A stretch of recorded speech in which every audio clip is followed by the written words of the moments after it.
قانون ہیں، ان سب سے بہتر آئین اور قانون اگر کوئی ہے تو وہ اسلام ہے۔ اسلام نے جو نظام ہمیں عطا کیا ہے وہ اسلام ہے۔ اسلام از our guide and complete code of our life۔ ہماری زندگی کا مکمل ضابطۂ حیات ہے۔ زندگی کا کوئی شعبہ ایسا نہیں ہے جس پر اسلام نے روشنی نہ ڈالی ہو، جس پر اسلام نے ہماری رہنمائی نہ کی ہو۔ یہ الگ بات ہے کہ ہمیں پتہ نہ ہو یا پتہ ہوتے ہوئے بھی جان بوجھ کر لوگوں کو اسلام کی تعلیمات سے ناواقف رکھا جائے۔ ہمارے مسجدوں میں، اداروں میں وہ ضروری مسائل بیان نہیں کیے جاتے۔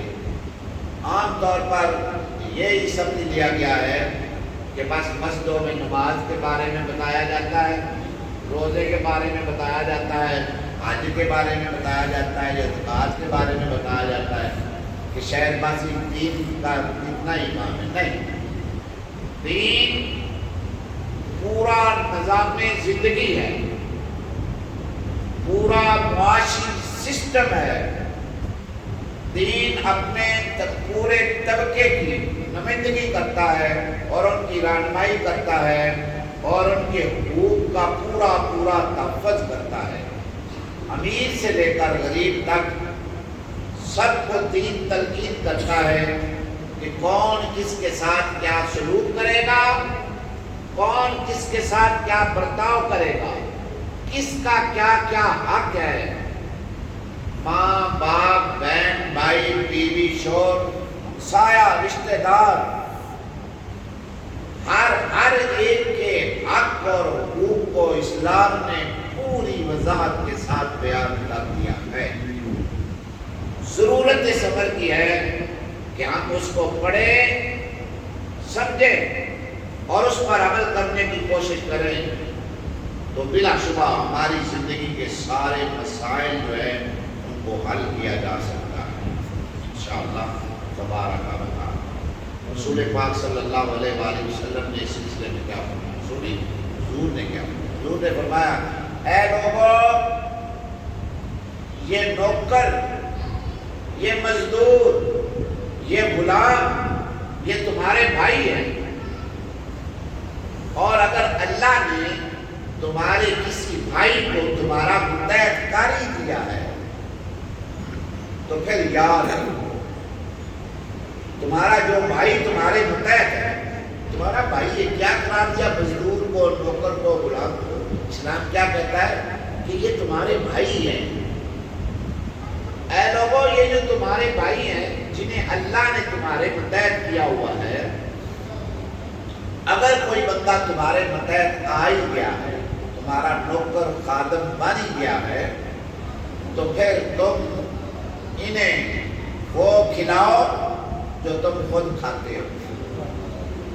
مزدوروں کو وہ کھلاؤ جو تم اپنے گھروں میں خود کھاتے ہو۔ اور یہ اگر پکے پکے تمہارے ملازم ہیں، پکے پکے، ایک تو تھا نا 1 دن کا 2 دن کا، ان کے بارے میں نہیں، جو کسی کا پکا ملازم ہے، دن رات اس کے پاس رہتا ہے، صبح و شام اس کے پاس رہتا ہے، سالوں تک اس کے پاس رہتا ہے، ایسے بندے کے لیے فرمایا جو تم پہنتے ہو وہی اسے پہناؤ۔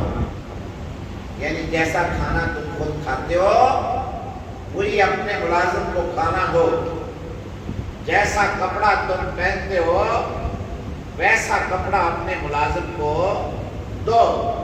اور آگے فرمایا جتنی اس کی طاقت ہے اس کی طاقت سے زیادہ بوجھ اس پر مت ڈالو، اور ہاں اگر کوئی سخت کام ان سے لینا پڑ جائے تو پھر تم بھی ان کے ساتھ شامل ہو جاؤ۔ یہ اسلام کی ہدایت ہے۔ پھر سنیں کہ میرے آقا رحمت عالم صلی اللہ علیہ وآلہ وسلم نے مزدوروں کے بارے میں کیا کہا۔